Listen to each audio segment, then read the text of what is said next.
Hey family, welcome back to my channel. My name is John Osa and this is Life of Interruptions. I'm sending you peace, love, happiness, joy to whatever part of the earth that you are on, whatever language you speak, whatever frame of mind, whatever state of health. My voice is still gonna run away, but we will be okay soon. Please hit the like, subscribe, and notification button so that you know when we load something new, usually on a Friday for your weekend viewing. Today, I want to talk about a topic that so many people have been asking me about. How did you meet your husband? How did you meet your husband? This story, I think, was the kick-starting of my interruptions. The children did not interrupt my life as much as meeting and marrying this man did. It was the greatest, well, not the greatest, my salvation was the greatest, but it was one of the greatest interruptions and one of the greatest interruptions for the better, in my opinion. So we thought of sharing the story with you eventually because in the last few weeks, there was a tweet that my hubby got involved in on Twitter where a lady was saying, you know what, I'm looking for a man who will not try and have sex with me before marriage, who will look after me, he's intelligent, he's blah, blah, blah, blah. She listed some nice things. And then she said, who will have a nice house, a good job, and a few cars before we get married. I want to see him established. So Twitter was in, I think she garnered about over 5,000 or so responses. Some people saying, oh, you know, good for you, and some people saying, many of these women, you know, that you're talking about or who you've seen emulate this kind of lifestyle worked with their husbands to make it up there. Nobody just met their husband with a big house and a couple of cars. You know, how can you ask for that? And my husband got involved in the conversation where he shared how we had met. And he says, you know, when my wife met me, I was hawking clothes on the street and she was an executive in a bank. Today, we're flying high together and we're living our best life. So it's not always about how you meet a person, if they're the one for you, it's how you work together going forward. So I responded to this tweet where I said, and I still hold, that I think I'm the one who has given a gift. Oh, sorry guys. I'm the one who received the gift of this man, you know. He honored my body just as she had asked. And in turn, my body has honored him with 10 beautiful children. Somewhere in some village in Africa, guys, I would be crowned a queen with these 9 boys, you know. But it was a gift of God, I think. And this one girl, you know, there's just some African cultures that are really big on the boys. Anyhow, so we thought it would be an interesting story just to take you guys back down on memory lane to that time, you know, him walking on the streets, etc., etc. So let's start the story. We met, I used to attend a church in Johannesburg, South Africa, and he was a friend to my pastor at the time. They had met because he, my husband, was busy with crusades in Soweto.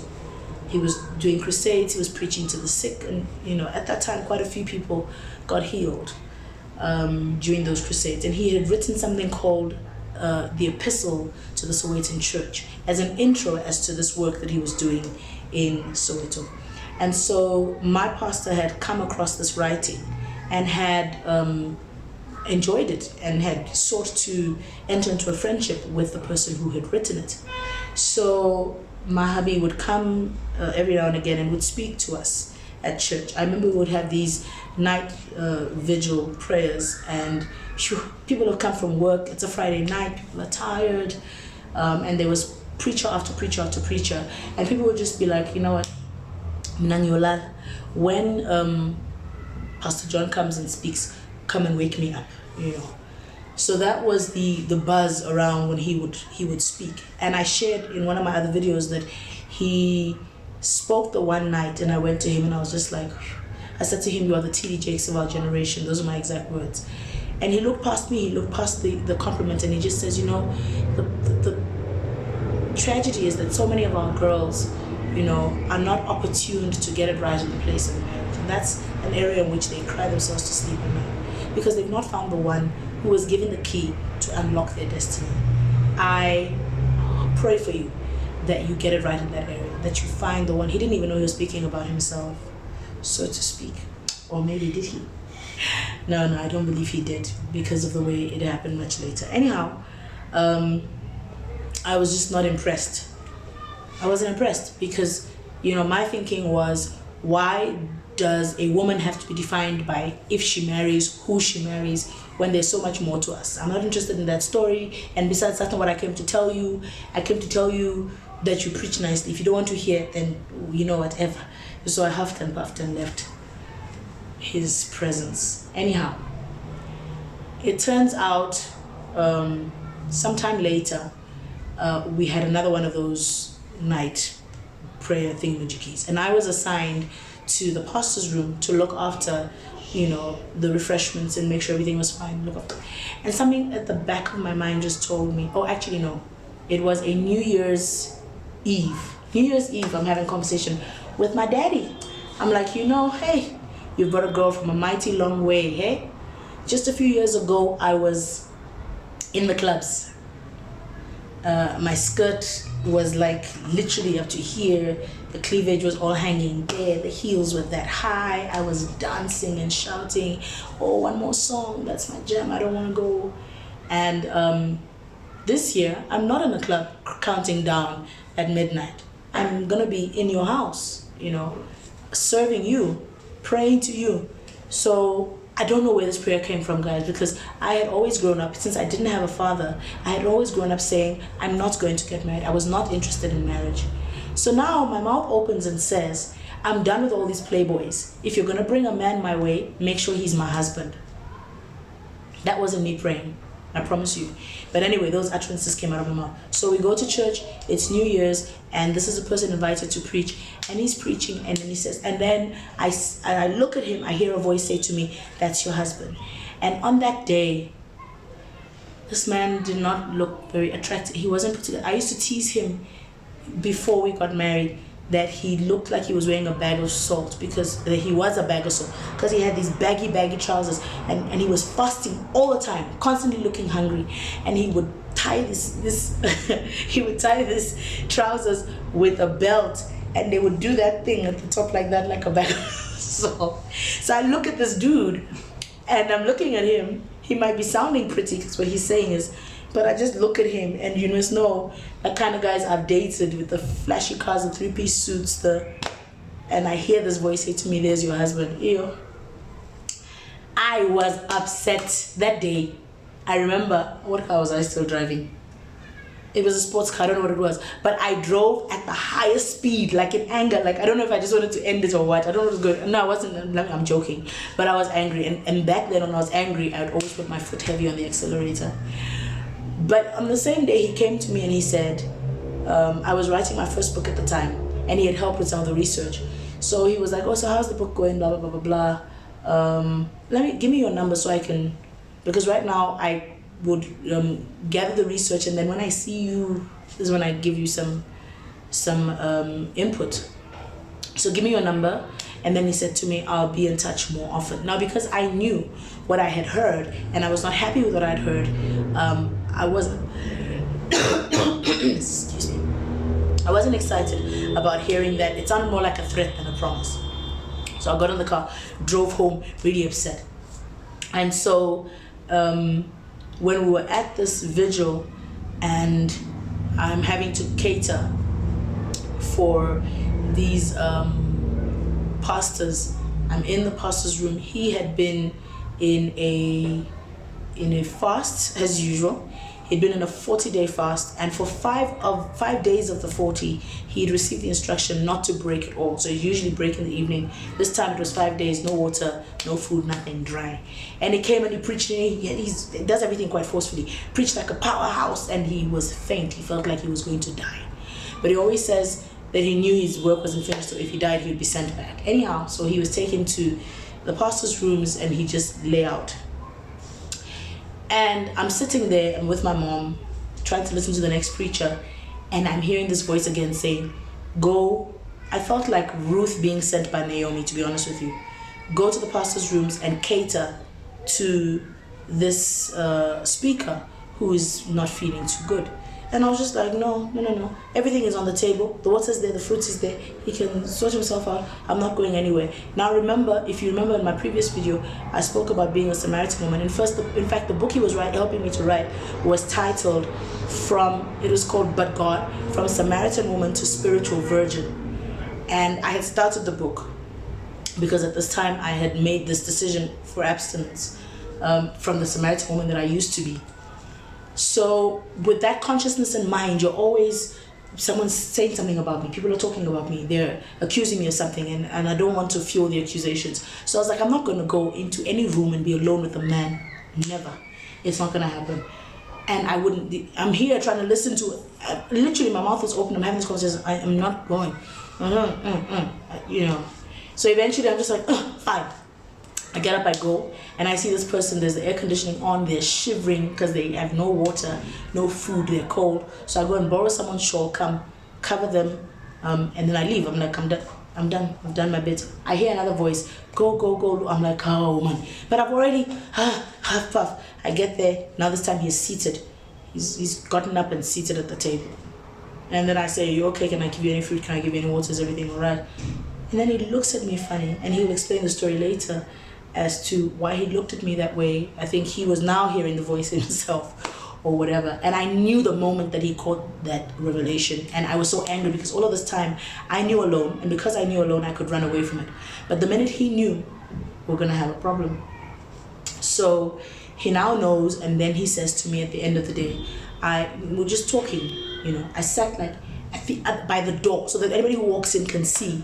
I wasn't doing anything. I'm at the door, he's at the other end of the room, and we're talking across like that. It was a big room, but I wanted to leave nothing to chance. So we're talking, about life. What do you do? And we found out on that night we had everything in common. Like I sing, he sings. I had a clothing label. He was making African clothes and selling them on the streets, as well as selling cheap Chinese clothing at the profit of like $10 a shirt, with the intention of funding his music that he was doing. So literally he would hawk during the day, he would record at night or preach at night, whichever. He tells a story of some people seeing him the next day with this big bag hawking on the streets, and they were like, is that the guy who was preaching last night? And the other guy was like, nah, never. That guy, no, the anointing, no, never. And then he barged into the conversation and was like, yeah, it's me, pretty much like that doesn't define me. Even Paul had to make tents. Bear in mind at this time, I'm climbing the corporate ladder, heading up divisions, speaking at corporate levels I'm doing well. Then the Lord is not giving me any escape. This is the one. He knows it. I've already heard it. My pastor's wife confirmed it. My pastor confirmed it. I think my mom was kind of also hearing this voice in that space. And so I made and then my mom told me a story about Kofi Annan, of blessed memory, how he'd had this lady, was chasing after this lady, and she was just not feeling it, till he then became who he became in the UN, was based abroad, married to his white wife, and the other one was probably now sitting back in Ghana like, oh no, I missed the jackpot. I don't know what she was thinking. And she told me that story, and the next day, after telling me that story, I'm having a bath and I'm in the shower, and I hear this voice again saying, this is my son. He is a rough diamond. I need you to polish him. If you're talking about money, I'm going to make him wealthy in denominations that you don't even know how to count yet. So don't look there. Will you accept the assignment? And I said yes. I said, I want to do this, but I grew up without a father. I've watched many loveless situations. I can't count the number of successful marriages in my family. I don't want to be another statistic. If really this is you sending me, I ask one thing, and I ask that you make me love him. Like real love. I want love. I want a love-filled marriage. If you're not going to give me love, then I don't want to do this. I'll say yes because I never say no to destiny. I'll never say no to you. Lord, I believe it's you speaking, but help me love this man. So I'm playing hard to get in the meantime because I've got an agreement with my father and I'm waiting to have love switched on. Until that comes, I'm not. So I say to this very persistent young man, please just give me breathing space. I'm waiting for such a time as when, I'm not feeling you. I don't like you that way. I don't want it. I'm not making any promises. I'm not. And he's just like, me, I didn't come looking for what I didn't reach out of ambition into something that was bigger than me. I was given this gift by heaven. So if God has said, then I'm going to hold on and it's going to be mine. So I'm speaking in faith. I don't know where you're coming from, but I was sitting down minding my business when they told me this is your wife. And now I've received the word, I'm going for it. So I just kept my prayer. Help me love him, help me love him, help me love him. One day he's in a prayer meeting and he's almost coming to that point of, did you not speak? Like, how can someone play hard to get for so long? Months are rolling by. And I'm not saying yes. And he hears the voice, and the voice says to him, your hands are not long enough to reach out for what it is I've given to you. Stretch out your hand and pray. As he stretches out his hand, this is the freakiest story, guys. At the same time, same day, it was a Thursday, I remember. I'm in my apartment, my Lani apartment in Houtendorp, and lights are off. I'm asleep. I've closed it in for the night, and I hear a switch go on. I heard it physically. I opened my eyes to look, but the lights are still off. I mean, my first thought was fright, because I think my apartment's been invaded. There's an intruder in the house. Open my eyes, but the lights is still off. But I heard the switch, and as soon as my eyes open, my heart swells with the most indescribable love. Like I fell in love, deep. I have never climbed out of that love since that day. I called my mother. Oh my God, I love him. Oh. And she says to me, she doesn't hear that because I'm talking in such a panic. She thinks I'm saying, I've made up my mind, he's not the one for me. And she clearly has heard the same voice. So she says to me, listen, don't be in a hurry. Give it some time to think about it. So I say to her, no problem. I'm going to tell him at the end of this month, which was going to mark a few months anniversary from that night vigil. We used to have the night vigil every month end. So that night vigil where he said, I've taken your number, I haven't used it, I'm going to start using it more now, because he had now got the revelation, down to count a few months later, and I was planning to tell him it was going to be 2 weeks from that day when I heard the light switch. 2 weeks from that day, month end would be the next night vigil. So I said, I'm going to tell him then. Meanwhile, he has received a promise that you're going to testify. At the next night vigil, you're going to give a testimony. You're going to have something to be excited about. So I'm holding this for 2 weeks. I'm not telling him anything. 2 weeks past the day of, I then say to him, listen, let's talk.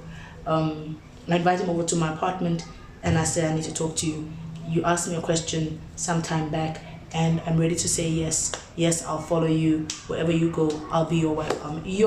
This man, the joy, like, he ran to that night vigil. And when they were doing testimonies, he was like, I want to testify. Because he had been told, you're going to testify at this month end. So everything fell into sequence. And during the time of our courtship, I would then now get involved with what it is he does. I need to know, where do you work? What do you do? And he was hawking. I found that he was hawking on the streets. Now, I had a clothing label where a pair of trousers was like 2,000 rands. I mean, I had pure imported silks and cotton from France and Germany and China and, high-end stuff. And so this is what I was accustomed to wearing. An outfit would be like $5,000. And he was selling a shirt for like $30, which he had bought for like 15. And he would give me these shirts as gifts, contrast in my wardrobe, and I would wear these shirts with the utmost pride. I was so proud of this man. I would go fetch him, in my Benz. I would pull up on the street corner where he had called and said he would be, where he was haggling with some guy for 10 rand change. Like, give me my money, for $10, $20. He just like, don't mess with me. And then they see this black Merc pull up, and he walks to the Merc, opens the boot, throws his big bag in, then he sits in the passenger seat, reaches across and kisses this lady. This is after we're married, guys, by the way. And his friends were just like, why are you still doing this? Why are you still on the street doing this? And he was like, I didn't marry her for her money. I'm not going to take advantage of her. This is what I've always used and done before she came into my life, and that's what I'm going to continue to do. And me, on the other hand, was just proud of him. The pride. For me, it was as though he was in a boardroom every day unpacking great strategies. Because that love had been poured into my heart, it came with honor. And just the fact that he would get up every day and do an honest day's work. Remember, I'm married to a Nigerian. I think I shared the story about this Nigerian guy in my varsity days who looked at me and said, "Baby girl, you're a really woman. I'm going to marry you. I'm going to take you home to my mother and marry you.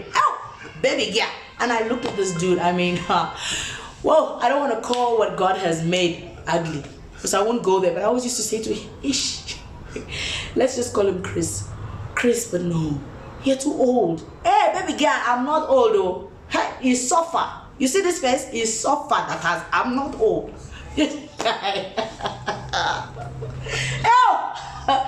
Oh, people, I've seen things. What to do?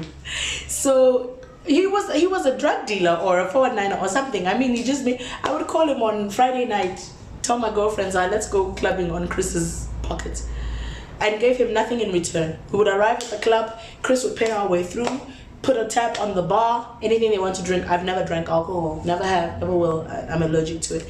So my friends were not so inclined. They were like, you know, taking the most expensive things in the house. I would sit there with my Coke and my, you know, Fanta. And when the night was done and he'd been making noise with his boys in the corner, I'd be like, Chris, I want to go home. Okay, baby, yeah. And he would drop me at my house and go his own way. So that's kind of like the view people have of Nigerians. And I had tried to stay clear of them as much as I could. When I had been in relationships with them, I really tried, you know, for the academic, the intellectual, because of the reputational issue. And so I find this man making an honest, I mean, he stood on a podium and he would preach, and what he preached was what he lived in, it was the truth. And he was not keeping up with the Joneses, and he was not pretentious. The shoes might have been saying hallelujah and looking up. The trousers might have been a bag of salt. I mean, you know, people often say, you want something, package it yourself. Nothing is ever going to come perfect. So when he came into my life, I went about that. Like, I'm buying the suits, I'm buying the shoes, I'm buying the... But, you know, my husband always says he's a rugged soldier. Like, he's always in a hurry. He's always got some place to be. And before I open my eyes to be like, can I just see if you're okay? He's like, I don't have time for that. He's gone out the door. And I'm like, people are going to see him and they're going to say, I didn't do my job as a wife. You know, 10 children. So you've got this child with snot running down his nose. He wants to hug daddy. He goes out with that snot. This one has chocolates. He's touched him. This one has food. He's touched him. It's all sorts. And he's just like, I'm a father. I'm a father. Who am I trying to impress? But I think the point for me, the biggest thing I wanted to just harp on, till the time he received the instruction to say, that season of your life has ended. Don't do that anymore. I had no problem with being the one who brought home the cheddar. And I was very conscious when I would park my flashy cars in the garage, walking into the house, I would say to myself, you're leaving the boardroom in the boot. Because being at work, obviously, I had subordinates that were male. I had to have a certain assertiveness to get work done, a certain way that I spoke to them. But I was very conscious, you're not bringing that into this house. I would leave that in the boot, leave it in the office, leave it in the boardroom. When I came home, I was a wife. And I was honoring of this man, regardless of his background, the walk he had walked in life. Today, he was my husband. I used my mouth to say, I do. I knew what I was getting into. And I do. You need to listen to that song. I'm going to put the link in the description box. And I can't sing it to you now, obviously, but I do a million times a day. I do over again. I do again tomorrow. I do by God's grace. You know, we've walked this road together, and at some point I began to, not because I felt any burden, financial burden, I began to pray the prayer that I think there's supposed to be a different balance in a home. That's just the way I think it's supposed to be. I think that the man's supposed to be the provider. Therefore, I'm not going to nag into that. I'm not going to complain till we get there. I'm just going to pray about it. And I said to the Lord, flip the script. Father, flip the script and bring my husband to a place where he heads things up financially. With the little he was making with hawking, he brought his quota home. He did his share. For me, it was neither here nor there. Everything was jointly owned. But when I prayed that prayer was answered. And today, it's flipped. He is literally 100% the provider in this home. We never go hungry. We lack for nothing. We are comfortable. We have everything that we need. And I mean, to cater for 10 children and a spoiled wife off of honest means. I take my hat off. The honor I had then, I still have today, and I think even more. I honor him. I honor the hard work, the diligence, the provision. You know, when he was growing up, he grew up in such abject poverty. He'll tell the story where his mom had to, you know, be looking after his younger siblings, and they had nothing. And when poverty would hit, I think at the age 6, 7, no one had to tell him to go into the backyard and cut greens like spinach and take them to the market and sell them and bring food home. And so he had, from that young age, 6, 7, this thing of being able to display when he comes home and puts on the table and display, this is what I got, this is what I got. Until today, I see my husband do that. So I'm a neat freak. So when I come home, I leave the things in the bag and I take them from the bag to the place they're supposed to be. But he will take them out and put them on the table. And initially it used to freak me out, until the Lord revealed to me that no, it's a habit that was formed from his youth. He's displaying what he was able to bring home, you know. Completely different circumstances now, but that habit hasn't ended, and it endears me to him in such a way. I, before getting married, had dated men who just threw money away. It was nothing to them, you know. But never have I had such honor for one who, like I remember my wedding ring. My wedding ring, my first wedding ring was 1,200 rands, guys. We went to the shop. It was American Swiss. And we saw this. I was like looking for rings, and I found this ring, and I loved this ring. And he said to me, is this the one? This is a man who walks 30 rand shirts a day, ne? Daily. He says to me, is this the one you want? I said, yes. Are you sure it's what you want? I mean, he has to get that and finish to gather lobola. Are you sure that's what you want? Yes, I'm sure. He says, okay, then I'll get it for you. And then we left from there, and he was like, okay, I gotta hit the streets. And he, you know, that knowledge that he left me and went to do a few more shirts towards the aim of affording this ring. Today, 1.2, guys. But then it was like a big, big deal. It wouldn't have been a big deal for me if I was the one who had to buy it. No. But I knew where he would have to dig deep to pull out from to get that ring for me.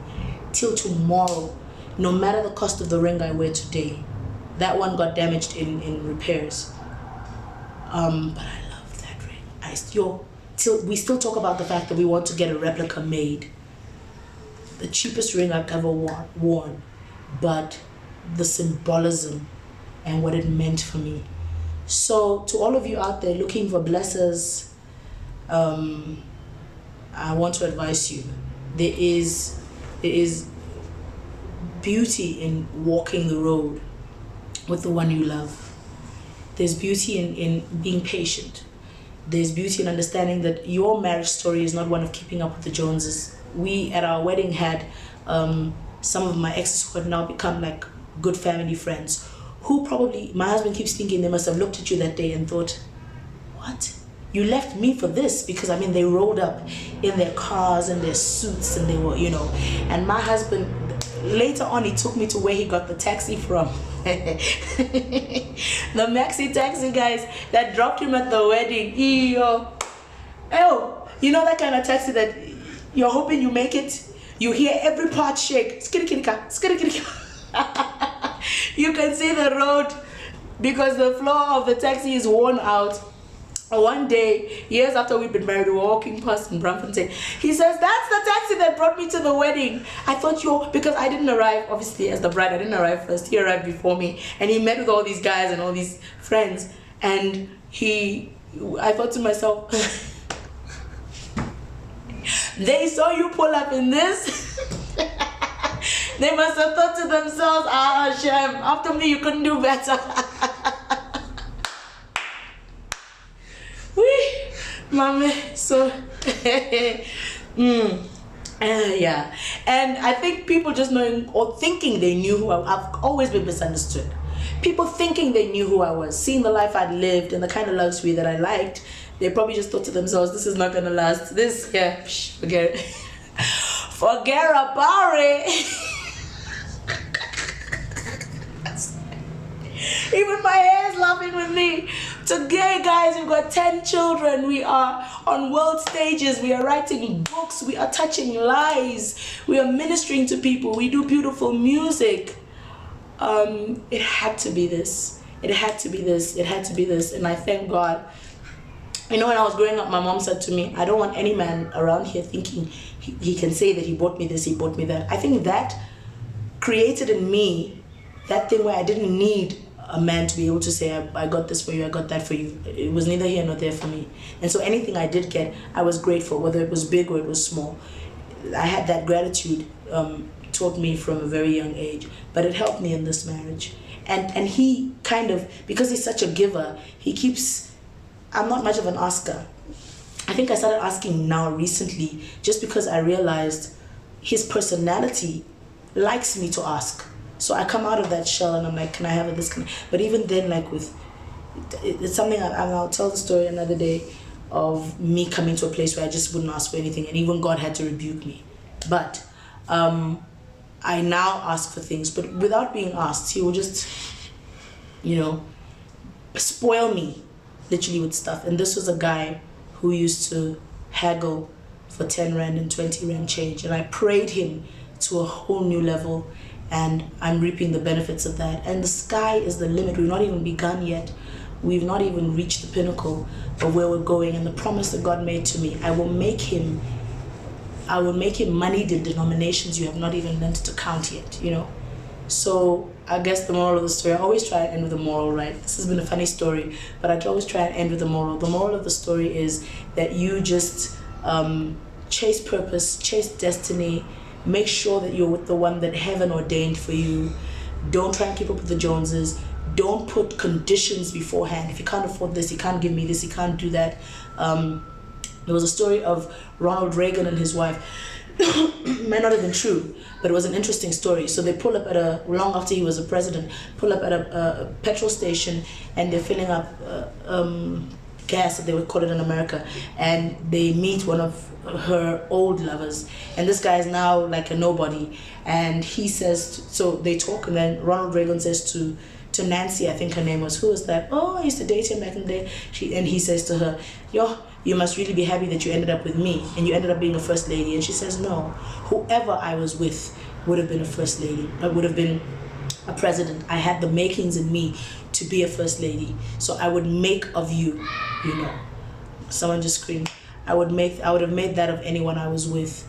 You need to pride yourself in being able to work from the seed to the tree, as opposed to always wanting to walk into something that has been finished and furnished. Because if you find it finished and furnished, it will not be according to your taste, and you won't have much of a say. You'll have to just flow with the habits, the lifestyle that person had before you came along. Just deal. And it's the house you want, it's the car, that you're attracted to, then deal with it.